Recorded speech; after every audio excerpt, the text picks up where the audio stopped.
तो आइए शुरू करते हैं उपन्यास गोदान खंड 24। सोना 17वें साल में थी और इस साल उसका विवाह होना आवश्यक था। होरी तो 2 साल से इसी फिक्र में था, पर हाथ खाली होने से कोई काबू न चलता था। मगर इस साल जैसे भी हो उसका विवाह कर देना ही चाहिए, चाहे कर्ज लेना पड़े, चाहे खेत गिरों रखना पड़े। और अकेले होरी की बात चलती तो 2 साल पहले ही विवाह हो गया होता। वह किफ़ायत से काम करना चाहता था, पर धनिया कहती थी, कितना ही हाथ बांध कर खर्च करो, 2-250 लग ही जाएंगे। झुनिया के आ जाने से बिरादरी में इन लोगों का स्थान कुछ हेठा हो गया था और बिना 100-200 दिए कोई कुलीन वर न मिल सकता था। पिछले साल चैती में कुछ न मिला था तो पंडित दाता दीन से आधा साझा, मगर पंडित जी ने बीज और मजूरी का कुछ ऐसा ब्यौरा बताया कि होरी के हाथ 1/4 से ज़्यादा अनाज न लगा और लगान देना पड़ गया पूरा। ऊख और सन की फसल नष्ट हो गई। सन तो वर्षा अधिक होने और ऊख दीमक लग जाने के कारण। हाँ, इस साल की चैती अच्छी थी और ऊख भी खूब लगी हुई थी। विवाह के लिए गल्ला तो मौजूद था। 200 रुपये भी हाथ आ जाए तो कन्या अन्न से उधार उसका हो जाए। अगर गोबर 100 रुपये की मदद कर दे तो बाकी 100 रुपये होरी को आसानी से मिल जाएंगे। झिंगुरी सिंह और मंगरू शाह दोनों ही अब कुछ नर्म पड़ गए थे। जब गोबर प्रदेश में कमा रहा है तो उनके रुपए मारे न पड़ सकते थे। एक दिन होरी ने गोबर के पास 2-3 दिन के लिए जाने का प्रस्ताव किया, मगर धनिया अभी तक गोबर के वह कठोर शब्द न भूली थी। वह गोबर से 1 पैसा भी न लेना चाहती थी, किसी तरह नहीं। होरी ने झुंझलाकर कहा, लेकिन काम कैसे चलेगा यह बता। धनिया सिर हिलाकर बोली, मान लो गोबर प्रदेश न गया होता तब तुम क्या करते, वही अब करो। होरी की जबान बंद हो गई। एक क्षण बाद बोला, मैं तो तुझसे पूछता हूँ। धनिया ने जान बचाई, यह सोचना मर्दों का काम है। होरी के पास जवाब तैयार था। मान ले मैं न होता, तू ही अकेली रहती, तब तू क्या करती, वह कर। धनिया ने तिरस्कार भरी आंखों से देखा। तब मैं कुश कन्या भी दे देती तो कोई हंसने वाला न था। कुश कन्या होरी भी दे सकता था, इसी में उसका मंगल था, लेकिन कुछ मर्यादा कैसे छोड़ दे। उसकी बहनों के विवाह में 300 बाराती द्वार पर आए थे। दहेज भी अच्छा दिया गया था। नाच तमाशा बाजा गाजा हाथी घोड़े सभी आए थे। आज भी बिरादरी में उसका नाम है। 10 गांव के आदमियों से उसका हेल मेल है। कुश कन्या देकर वह किसे मुंह दिखाएगा। इससे तो मर जाना अच्छा है। और वह क्यों कुश कन्या दे। पेड़ पालो हैं, जमीन है और थोड़ी सी साख भी है। अगर वह 1 बीघा भी बेच दे तो 100 मिल जाएं, लेकिन किसान के लिए ज़मीन जान से भी प्यारी है, कुल मर्यादा से भी प्यारी है। और कुल 3 ही बीघे तो उसके पास हैं। अगर 1 बीघा बेच दे तो फिर खेती कैसे करेगा। कई दिन इसी हैस बेस में गुजरे। होरी कुछ फैसला न कर सका। दशहरे की छुट्टियों के दिन थे। झिंगुरी, पटेश्वरी और नोखेराम तीनों ही सजनों के लड़के छुट्टियों में घर आए थे। तीनों अंग्रेजी पढ़ते थे और यद्यपि तीनों 20-20 साल के हो गए थे, पर अभी तक यूनिवर्सिटी में जाने का नाम न लेते थे। एक एक क्लास में 2-2, 3-3 साल पढ़े रहते। तीनों की शादियां हो चुकी थीं। पटेश्वरी के सपूत बिंदेश्वरी तो एक पुत्र के पिता भी हो चुके थे। तीनों दिन भर ताश खेलते, भंग पीते और छैला बनने घूमते। वे दिन में कई कई बार होरी के द्वार की ओर ताकते हुए निकलते और कुछ ऐसा संयोग था कि जिस वक्त वे निकलते उसी वक्त सोना भी किसी न किसी काम से द्वार पर आ खड़ी होती। इन दिनों वह वही साड़ी पहनती थी जो गोबर उसके लिए लाया था। यह सब तमाशा देख देख कर होरी का खून सूखता जाता था, मानो उसकी खेती चौपट करने के लिए आकाश में ओले वाले पीले बादल उठ चले आते हों। एक दिन तीनों उसी कुएं पर नहाने जा पहुंचे जहां होरी ऊँख सींचने के लिए पूर चला रहा था। सोना मोट ले रही थी। होरी का खून आज खौल उठा। उसी सांझ को वह दुलारी से हुआइन के पास गया। सोचा, औरतों में दया होती है, शायद इसका दिल पसीज जाए और कम सूद पर रुपए दे दे। मगर दुलारी अपना ही रोना ले बैठी। गांव में ऐसा कोई घर न था जिस पर उसके कुछ रुपए न आते हों। यहाँ तक कि झिंगुरी सिंह पर भी उसके 20 रुपए आते थे, लेकिन कोई देने का नाम न लेता था। बेचारी कहाँ से रुपए लाए। होरी ने गिड़गिड़ा कर कहा, भाभी बड़ा पुण्य होगा, तुम रुपए न दोगी, मेरे गले की फांसी खोल दोगी। झुमरी और पटेश्वरी मेरे खेतों पर दांत लगाए हुए हैं।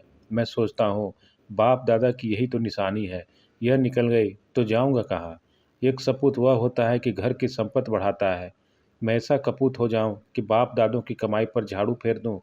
दुलारी ने कसम खाई, होरी मैं ठाकुर जी के चरण छूकर कहती हूँ, इस समय मेरे पास कुछ नहीं है। जिसने लिया हुआ देता नहीं तो मैं क्या करूँ? तुम कोई गैर तो हो नहीं, सोना भी मेरी ही लड़की है।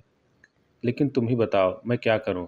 तुम्हारा भी भाई हीरा है, बैल के लिए 50 रुपए लिए, उसका तो कहीं पता ठिकाना नहीं। उसकी घर वाली से मांगो तो लड़ने को तैयार। शोभा भी देखने में बड़ा सीधा साधा है, लेकिन पैसे देना नहीं जानता। और असल बात तो यह है कि किसी के पास है ही नहीं, तो दे कहाँ से? सबकी दशा देखती हूँ, इस मारे सब्र कर जाती हूँ। लोग किसी तरह पेट पाल रहे हैं और क्या। खेत बाड़ी बेचने की मैं सलाह न दूंगी। कुछ नहीं है, मरजात तो है। फिर कनाफूसियों में बोली, पटेश्वरी लाला का लौंडा तुम्हारे घर की ओर बहुत चक्कर लगाया करता है। तीनों का वही हाल है, इनसे चौकस रहना।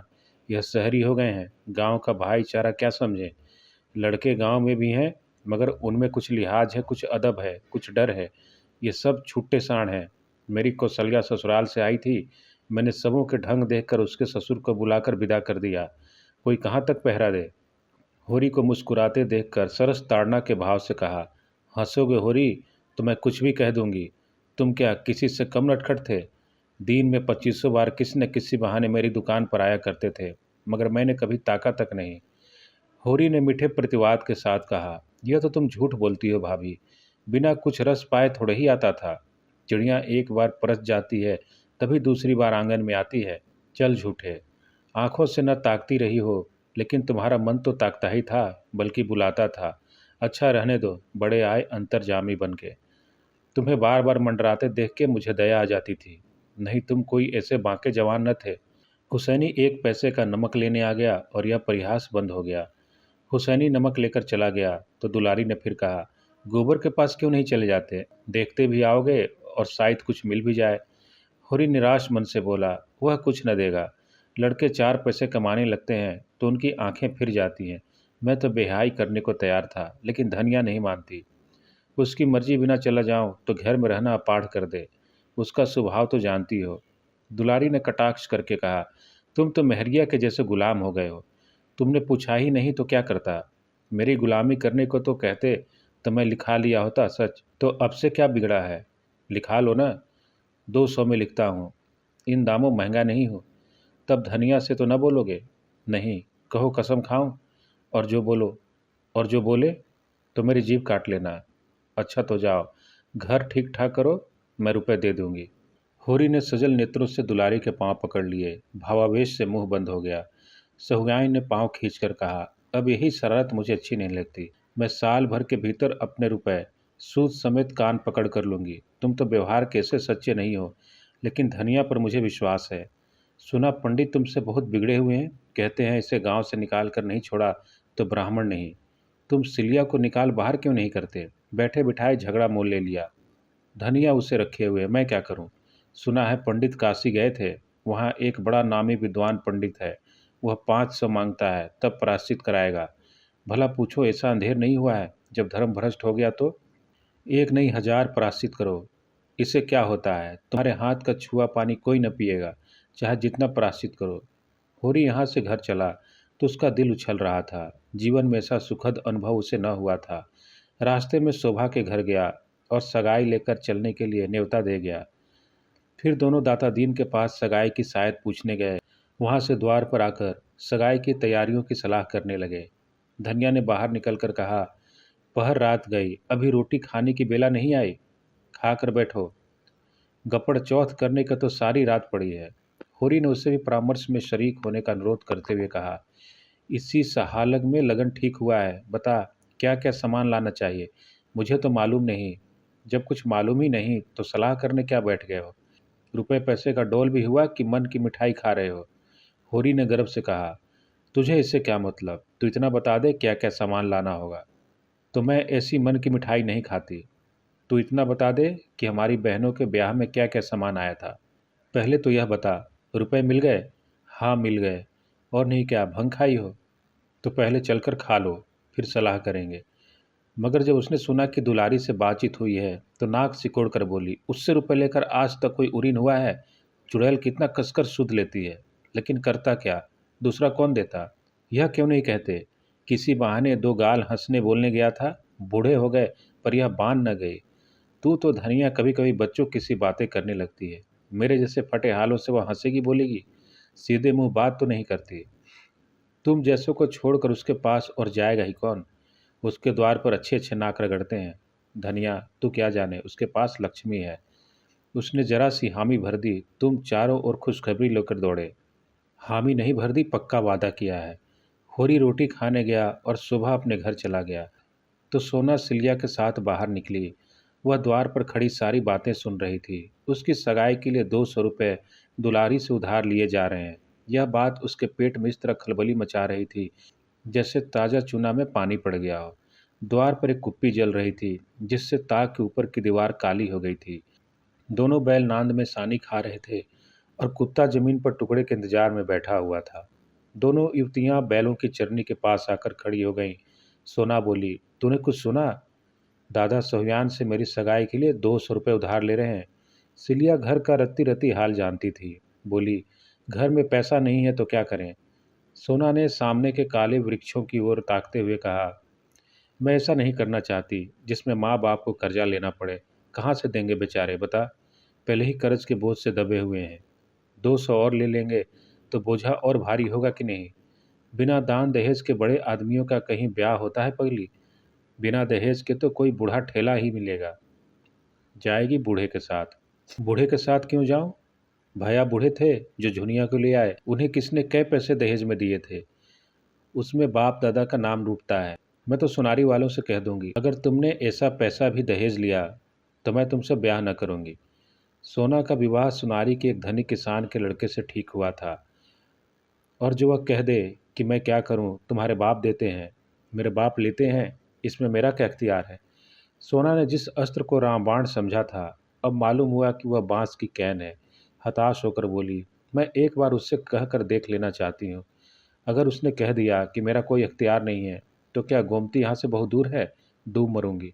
माँ बाप ने मर मर कर पाला पोसा, उसका बदला क्या यही है कि उनके घर से जाने लगूं तो उन्हें कर्ज से और लादती जाऊं? माँ बाप को भगवान ने दिया हो तो खुशी से जितना चाहें लड़की को दें, मैं मना नहीं करती। लेकिन जब वह पैसे पैसे को तंग हो रहे हैं, आज महाजन मालिश करके लीलाम करा ले, तो कन्या का धर्म यही है कि डूब मरे? घर की जमीन जायदाद तो बच जाएगी, रोटी का सहारा तो रह जाएगा। माँ बाप 4 दिन मेरे नाम को रोकर संतोष कर लेंगे। यह तो न होगा कि मेरा ब्याह करके उन्हें जन भन रोना पड़े। 3-4 साल में 200 के दुने हो जाएंगे, दादा कहाँ से ला कर देंगे? सिलिया को जान पड़ा जैसे उसकी आंख में नई ज्योति आ गई हो। आवेश में सोना को छाती से लगाकर बोली, तूने इतनी अक्ल कहाँ से सीख ली सोना? देखने में तो तू बड़ी भोली भाली है। इसमें अक्ल की कौन बात है चुड़ैल? क्या मेरी आंखें नहीं है कि मैं पागल हूँ?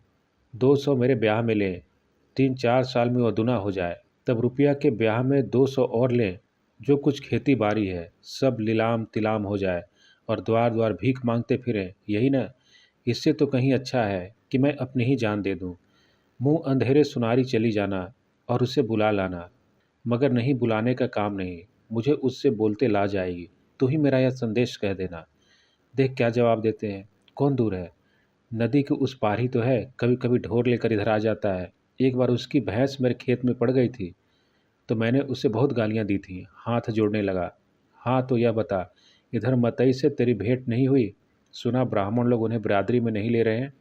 सिलिया ने हिकारत के साथ कहा, बिरादरी में क्यों न लेंगे? बूढ़े रुपए नहीं खर्च करना चाहता। इसको पैसा मिल जाए तो झूठी गंगा उठा ले। लड़का आजकल बाहर उसारे में टिकट लगाता है। तू इसे छोड़ क्यों नहीं देती? अपनी बिरादरी में किसी के साथ बैठ जा और आराम से रह। वह तेरा अपमान तो न करेगा? हाँ रे, क्यों नहीं। मेरे पीछे उस बेचारे की इतनी दुर्दशा हुई, अब मैं उसे छोड़ दूँ? अब वह चाहे पंडित बन जाए चाहे देवता बन जाए, मेरे लिए तो वही मतई है। जो मेरे पैरों पर सिर रगड़ा करता था और ब्राह्मण भी हो जाए और ब्राह्मणी से ब्याह भी कर ले, फिर भी जितनी उसकी सेवा मैंने की है वह कोई ब्राह्मणी क्या करेगी? अभिमान मर्जाद के मुंह में वह चाहे मुझे छोड़ दे, लेकिन देख लेना फिर दौड़ा आएगा। आ चुका, अब तुझे पा जाए तो कच्चा ही खा जाए। तो उसे बुलाने ही कौन जाता है? अपना अपना धर्म अपने अपने साथ है। वह अपना धर्म तोड़ रहा है, मैं तो अपना धर्म क्यों तोड़ूं? प्रातःकाल सिलिया सुनारी की ओर चली, लेकिन होरी ने रोक लिया। धनिया के सिर में दर्द था, उसकी जगह क्यारियों को बराना था। सिलिया इनकार न कर सकी। यहाँ से जब दोपहर को छुट्टी मिली तो वह सुनारी चली। इधर तीसरे पहर होरी फिर कुएं पर चला तो सिलिया का पता न था। बिगड़ कर बोला, सिलिया कहाँ उड़ गई? रहती है, न जाने किधर चल देती है, जैसे किसी काम में जी ही नहीं लगता। तू जानती है सोना कहाँ गई है? सोना ने बहाना किया, मुझे तो कुछ मालूम नहीं, कहती थी धोबिन के घर कपड़े लेने जाना है, वहीं चली गई होगी। धनिया ने खाट सूट कर कहा, चलो मैं क्यारी बराए देती हूँ। कौन उसे मजदूरी देते हो जो उसे बिगड़ रहे हो? हमारे घर में रहती नहीं है, उसके पीछे सारे गांव में बदनाम नहीं हो रहे हैं। अच्छा रहने दो, एक कोने में पड़ी हुई है तो उससे किराया लोगे? एक कोने में नहीं पड़ी हुई है, एक पूरी कोठरी लिए हुए है, तो उस कोठरी का किराया होगा कोई 50 रुपये महीना। उसका किराया एक पैसा सही, हमारे घर में रहती है, जहाँ जाए पूछ कर जाए। आ जाती हो तो खबर लेता हूँ। पूर चलने लगा। धनिया को होरी ने न आने दिया। रूपा क्यारी बराती थी और सोना मोट ले रही थी। रूपा गिल्ली मिट्टी के चूल्हे और बर्तन बना रही थी और सोना संशक आंखों से सुनारी की ओर ताक रही थी। शंका भी थी, आशा भी थी। शंका अधिक थी, आशा कम। सोचती थी उन लोगों को रुपए मिल रहे हैं तो क्यों छोड़ने लगे। जिनके पास पैसे हैं वे तो पैसे पर और भी जान देते हैं। और गौरी महतो तो एक ही लालची है। मथुरा में दया है, धर्म है, लेकिन बाप की जो इच्छा होगी वही उसे माननी पड़ेगी। मगर सोना भी बच्चा को ऐसा फटकारेगी कि याद करेंगे। वह साफ कहेगी, जाकर किसी धनी लड़के से ब्याह कर, तुझ जैसे पुरुष के साथ मेरा निबाह न होगा। कहीं गौरी महतो मान गए तो वह उसके चरण धो धो कर पिएगी, उनकी ऐसी सेवा करेगी कि अपने बाप की भी न की होगी, और सिलिया को भर पेट मिठाई खिलाएगी। गोबर ने उसे जो रुपए दिया था उसे वह अभी तक सचे हुए थी। इस मृदु कल्पना से उसकी आंखें चमक उठीं और कपोलों पर हल्की सी लाली दौड़ गई। मगर सिलिया अभी तक आई क्यों नहीं? कौन बड़ी दूर है? न आने दिया होगा उन लोगों ने। आहा, वह आ रही है, लेकिन बहुत धीरे धीरे आती है। सोना का दिल बैठ गया। अब आगे नहीं मानते साइद। नहीं, सिलिया दौड़ती आती तो सोना से हो चुका ब्याह। मुंह धो रखो। सिलिया आई जरूर, पर कुएं पर ना आकर खेत में क्यारी बराने लगी। डर रही थी, होरी पूछेंगे कहाँ थी अब तक, तो क्या जवाब देगी। सोना ने यह 2 घंटे का समय बड़ी मुश्किल से काटा। पूर छूटते ही वह भागी हुई सिलिया के पास पहुंची। वहां जाकर तू मर गई थी क्या? ताकते ताकते आंख फूट गई। सिलिया को बुरा लगा। तो क्या मैं वहां सोती थी? इसी तरह की बातचीत राह चलते थोड़ी ही हो जाती है। अवसर देखना पड़ता है। मथुरा की नदी की ओर ढोर चराने गए थे। खोजती खोजती उसके पास गई तो तेरा संदेशा कहा। ऐसा प्रसन्न हुआ कि तुझसे क्या कहूँ। मेरे पांव गिर पड़ा और बोला, सिलो, मैंने तो जब से सुना है कि सोना मेरे घर में आ रही है तब से आंखों की नींद हर गई है। उसकी वह गालियाँ मुझे फल गईं, लेकिन काका को क्या करूँ, वह किसी की नहीं सुनते। सोना ने टोका। तो न सुने, सोना भी जिद्दीन है, जो कहा है वो करके दिखाएगी, फिर हाथ मलते रह जाएंगे। बस उसी क्षण ढोरों की वहीं छोड़ मुझे लिए हुए गौरी महतो के पास गया। महतो के 4 पूर चलते हैं, कुआं भी उन्हीं का है, 10 बीघे का ऊख है। महतो को देख के मुझे हंसी आ गई, जैसे कोई घसियारा हो। हाँ, भाग का बली है। बाप बेटे में खूब कहा सुनी हुई। गौरी महतो कहते थे, तुझसे क्या मतलब, मैं चाहे कुछ लूँ या न लूँ, तू कौन होता है बोलने वाला। मथुरा कहता था, तुमको लेना देना है तो मेरा ब्याह मत करो, मैं अपना ब्याह जैसे चाहूँगा कर लूँगा। बात बढ़ गई और गौरी महतो ने पनहिया उतार कर मथुरा को खूब पीटा। कोई दूसरा लड़का इतनी मार खाकर बिगड़ खड़ा होता, मथुरा एक घूंसा भी जमा देता तो महतो फिर न उठते। मगर बेचारा 50 जूते खाकर भी कुछ न बोला।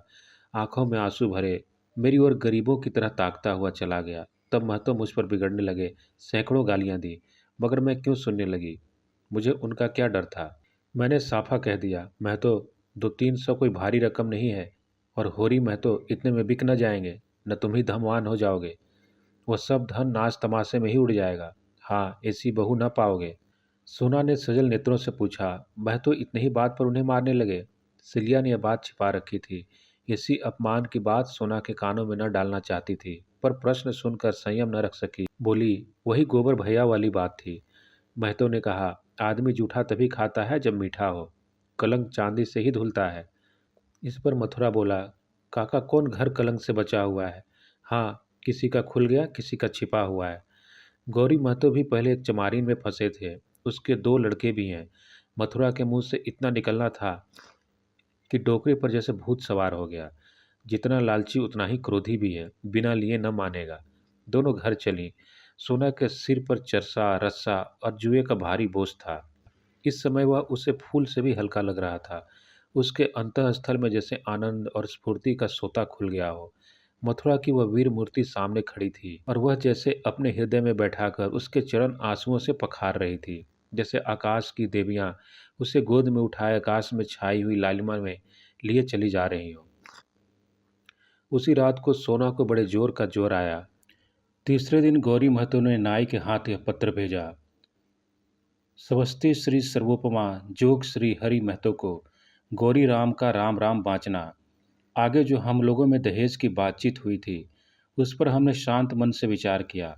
समझ में आया कि लेन देन से वर और कन्या दोनों ही के घर वाले जेरबार होते हैं। जब हमारा तुम्हारा संबंध हो गया है तो हमें ऐसा व्यवहार करना चाहिए कि किसी को न अखरे।